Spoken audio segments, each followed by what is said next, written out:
Donald Trump versus Kamala Harris and David Muir and Lindsay Davis. Now, our first question tonight goes to Mr. Frog. Mr. Frog, why are you so evil? You have 1 second to respond. Hello, Time's up, plus you're wrong. The next question is for our beloved and highly intelligent president. Why are you so amazing? You have unlimited time to respond. Presidential policy.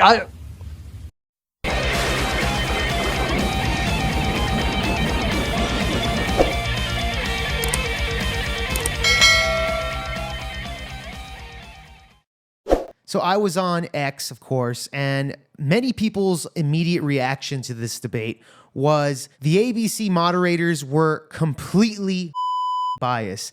Now, I want to say, yes, that might be true. However, I think they were much, much worse than being biased. In fact, I believe this is a direct and planned interference in the debate outcome.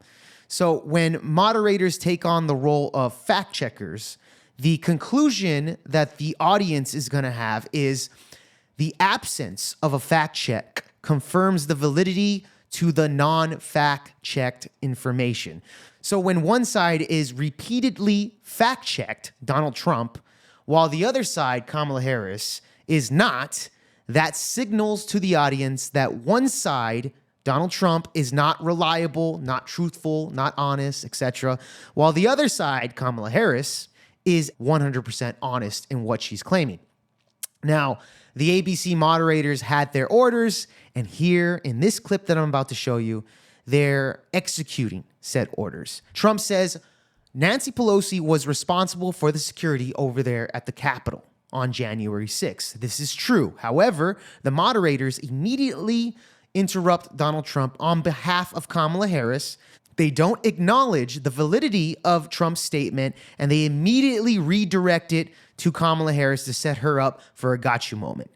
This is direct action by the moderators to affect the outcome of this exchange. I wasn't responsible for security. Nancy Pelosi was responsible. She didn't do her job. The question was about you as president, not about former Speaker Pelosi, but I do want Vice President Harris to respond here. I was at the Capitol on January 6th.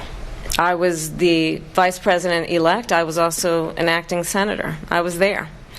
And on that day, the President of the United States incited a violent mob to attack our nation's capital, to desecrate our nation's capital. On that day, 140 law enforcement officers were injured, and some died.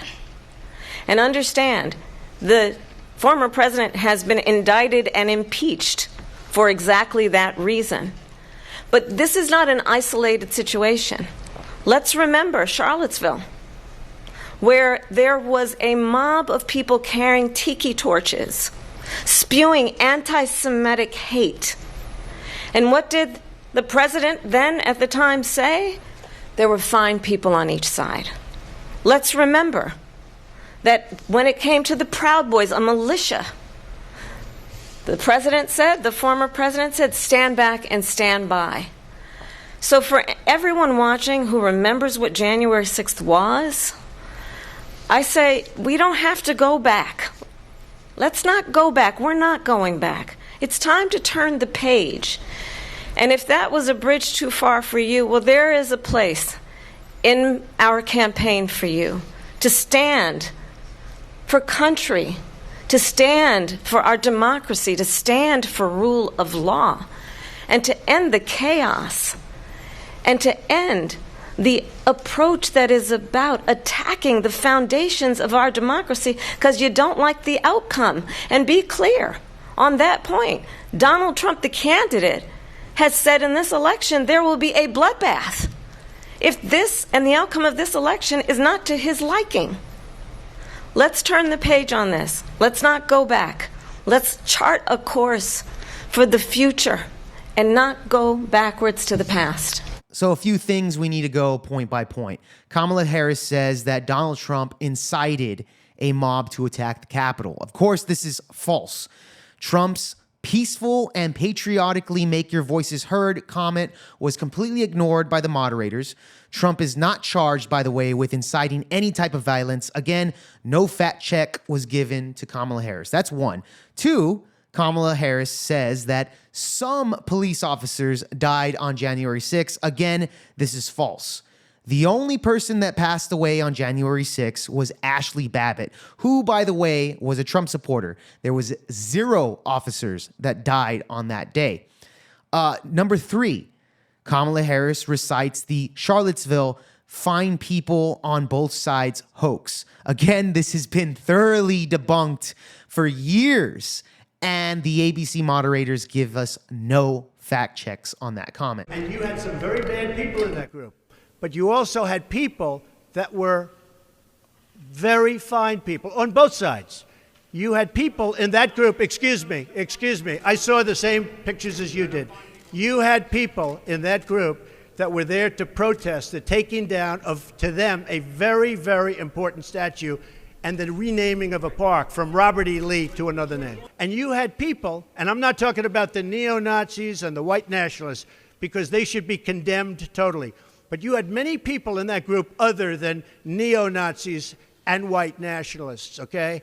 And 4, Kamala Harris claimed Donald Trump said that there would be a bloodbath if he was not elected, insinuating that his supporters, his MAGA supporters like myself, would go out and kill the supporters of Kamala Harris. Now, this is completely false and ridiculous. The comment was made during a rally where Trump said that there would be a bloodbath for the American auto industry if he wasn't elected. Again, the ABC moderators said nothing. In Minnesota, she went out, wait a minute, I'm talking now, if you don't mind, please.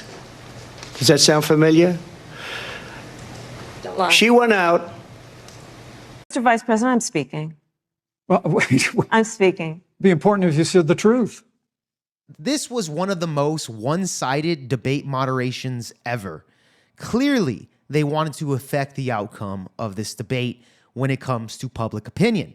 Unfortunately, many of us aren't as dumb as what ABC thinks we are. And that was just a 2-minute clip, and we got already multiple lies from Kamala Harris. Here's some honorable mentions, by the way.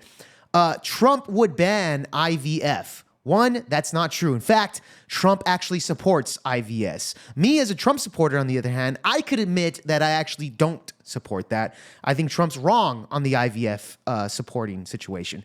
Now, again, I'm still going to vote for the guy, but I'm just saying my opinion within this. Number 2, Project 2025 is endorsed by Donald Trump. Donald Trump never endorsed Project 2025, nor does it belong to Donald Trump. This is something Kamala Harris said during the debate. Totally went unfact-checked. In fact, I kind of wish Donald Trump did endorse Project 2025. It's not the case at all. Number 3, Kamala Harris saying that Trump would sign a national abortion ban. Again, totally false information. That's not the case at all. In fact, Donald Trump supports abortion all the way up to 15 weeks. I don't believe he's as pro-life as he claims to be. And speaking of abortions, here's a non-fact check by the ABC moderators when Trump claimed about post-birth abortion. So Trump claimed that babies were being killed outside of the womb in failed abortions. Now, under Tampon Tim, if you guys don't know, under Governor Tampon Tim, babies born alive in botched abortions were left for death. So the ABC moderators simply said that Trump was lying and moved on without adding any type of context, when in fact, Donald Trump was 100% correct. Post-birth abortion is a real thing, and Kamala Harris and Tampon Tim support this. Now, according to sources, at least 5 babies were born alive after botched abortions and left to die under Tampon Tim's watch. 2 of these situations, babies were given comfort care instead of giving medical care, allegedly violating state law. So how did Tampon Tim respond to this? By repealing the very law exposing and outlawing this horrific practice and replacing it with abortion on demand. Again, ABC fact checkers did nothing All they said was Donald Trump was lying. Let's move on to Kamala Harris.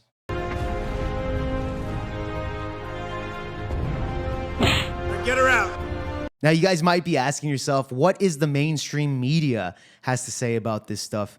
Actually, you're probably not asking yourself that. However, here's what CNN had to say about Trump versus Kamala on the fact-checking. Let's get a fact check now of the debate. CNN senior reporter Daniel Dale was listening closely to both candidates. Daniel, what stood out to you? Jake, what stood out was that this was a staggeringly dishonest debate performance from former President Trump. Just lie after lie on subject after subject. By my preliminary count, Jake, Trump made at least 33 false claims, 33. By contrast, by, again, a preliminary count, Vice President Harris made at least one false claim, though Vice President Harris made at least one false claim, though.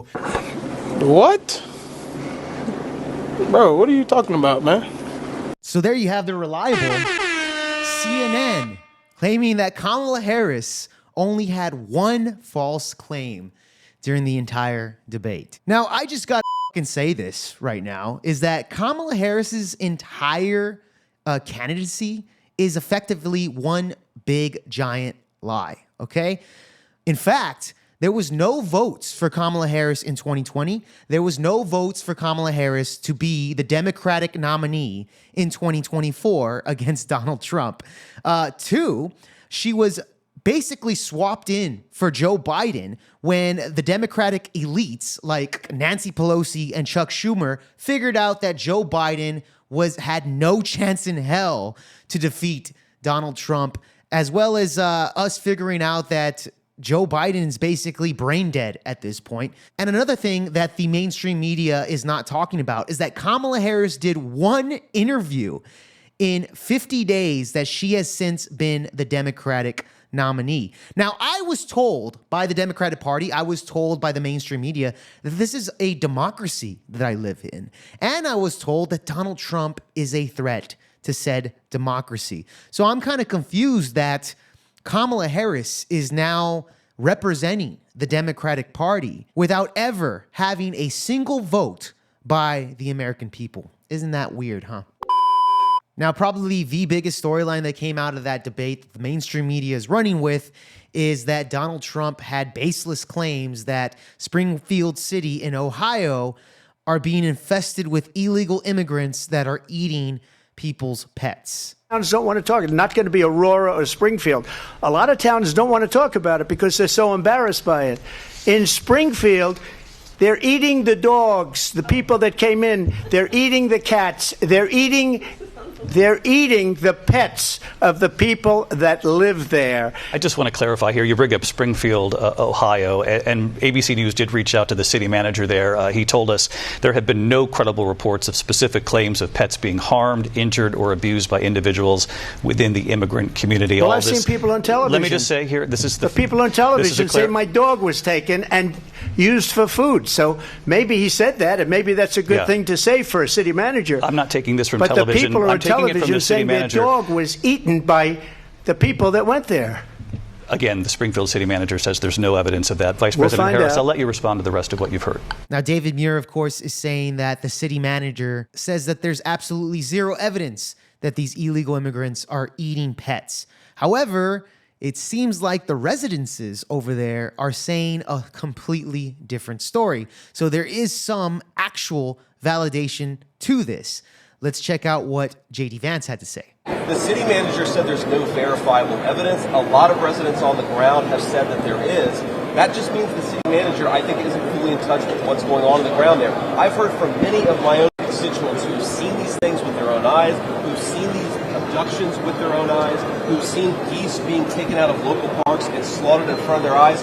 What do I think is a bigger problem? Insulting 20,000 people, or the fact that my constituents can't live a good life because Kamala Harris opened the border? I think it's Kamala Harris needs to do her job and make people happier and healthier in this country.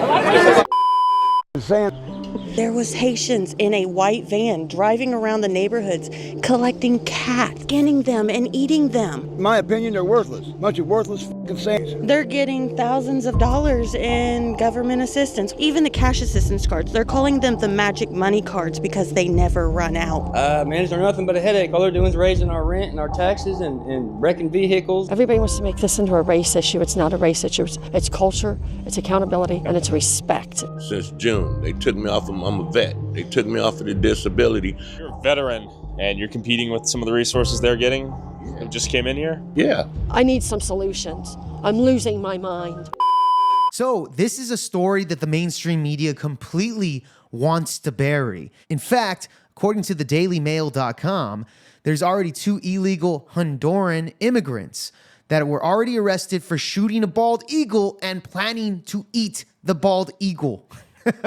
You can't make this shit up. And of course, the Springfield city manager says there's no evidence that these people are eating pets. Check this out. What did you do? Why'd you kill the cat? Smile for me. Smile, what did you? Go like this. Did you eat that cat? Did you eat it? No, why'd you kill it? Did you guys see all this? No, we pulled up and she was just laying there with it. Did you see her eating it? Eating it. She was eating it? Yeah, she was. You call the Humane Society, see if they'll come pick this cat up. It's deceased. So if the mainstream media wants to claim that Donald Trump's comments were just throwaway, baseless accusations, conspiracy theories, whatever you want to call it, there's actually some validity to these statements. At the end of the day, it seems like ABC and a lot of these mainstream media outlets don't give a shit about what the American people are saying. They only care about whatever they say and whatever their narrative is. So again, Trump's claim about these illegal immigrants eating pets, eating ducks, etc. Well, there's some validity to this because this is what's being reported. This is what's being claimed by the citizens of Springfield. So with all that being said, guys, I'm your host, Jake Varr. Thank you for tuning in to Project VOPod and shoot me down your thoughts down below. And don't forget to like the fucking video so we can get into the algorithm and start red pilling these simps and libtards here on the internet. And September 12th, we'll be doing a full-on reaction on Project VOPod Live, where I'll be breaking down that last video of these illegal immigrants eating poor cats and dogs, etc. So we'll be breaking all that down as well. So check it out. I'm your host, Jake Varr. This has been Project VOPod, Trump 2024, and I'll catch you guys in the next one. Peace.